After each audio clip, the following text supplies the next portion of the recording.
इतिहाटन phase 2 के हवाले से एक वीडियो हमने बनाई थी, जिसमें डेवलपमेंट चार्जेस वगैरह शामिल हैं, ऑन ग्राउंड प्लॉट्स हैं, फौरी कब्ज़ा मिल रहा है, आसान एक साथ हैं। उस पे एक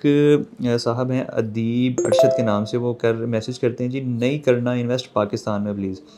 सर देखें, ये कोई इस तरह की इन्वेस्टमेंट नहीं है जो किसी फ़ाइलों में हम आपको करवा रहे हैं। ये ऑन ग्राउंड प्लॉट्स हैं, 25% आपने पेमेंट देनी है, आपको प्लॉट का कब्ज़ा मिल जाता है। आप घर बनाएँ या ना बनाएँ, उस प्लॉट का कब्ज़ा, उसकी मलकियत आपके हाथ में आ जाती है। तो फ़ाइलों के हवाले से अगर आप कह रहे हैं कि पाकिस्तान में इन्वेस्ट नहीं करना चाहिए, तो मेरी भी यही राय है कि इस वक्त किसी भी फ़ाइल में आप इन्वेस्ट ना करें। ऑलरेडी जो फ़ाइल्स मार्केट में बिकी हुई हैं, वो बहुत ज़्यादा माइनस में, नुकसान में चल रही हैं, और वो कब डिलीवर होंगी और कैसे डिलीवर होंगी, अभी इसका कुछ समझ नहीं आ रही। लेकिन जो ऑन ग्राउंड प्रॉपर्टी है, ऑन ग्राउंड प्लॉट्स हैं, ये तो हर बंदे की ज़रूरत है, और ख़ास तौर पे जिन लोगों ने घर बनाना है, उनके लिए तो बहुत ही ज़्यादा अहमियत का हामिल है कि एक फॉर एग्ज़ाम्पल मिसाल के तौर पे 30 लाख का प्लॉट है और उसको सिर्फ 25% एडवांस यानी कि 10-12 लाख रुपया दे के उसका कब्ज़ा मिल रहा है, तो ऐसी अपॉर्चुनिटी तो हर कोई चाह रहा है। आपने कमेंट किया, आपका शुक्रिया, लेकिन मैं इसको एक्सप्लेन इसलिए कर रहा हूँ कि ये कोई फ़ाइल नहीं है, ये ऑन ग्राउंड प्लॉट्स हैं। इसमें आप भी इन्वेस्ट कर सकते हैं, बल्कि और भी लोगों को इन्वेस्ट करना चाहें तो वो कर सकते हैं, और ख़ास तौर पे जिन लोगों का घर बनाने का इरादा है, उनके लिए तो ये बेहतरीन अपॉर्चुनिटी है कि सिर्फ 25% आपने देना है, आपको प्लॉट का कब्ज़ा मिलता है, वहाँ पे घर शुरू करें, रिहाइश करें,